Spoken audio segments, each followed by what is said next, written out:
Today சமையல் chicken gravy. செம்மையா சமைக்கிறோம். ஒரு பிடி பிடிக்கிறோம். வாங்க வீடியோக்குள்ள போலாம்.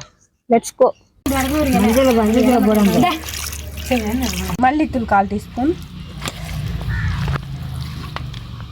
மிளகாத்தூள் 1/2 டீஸ்பூன். இப்போ கொஞ்சமாக தயிர்,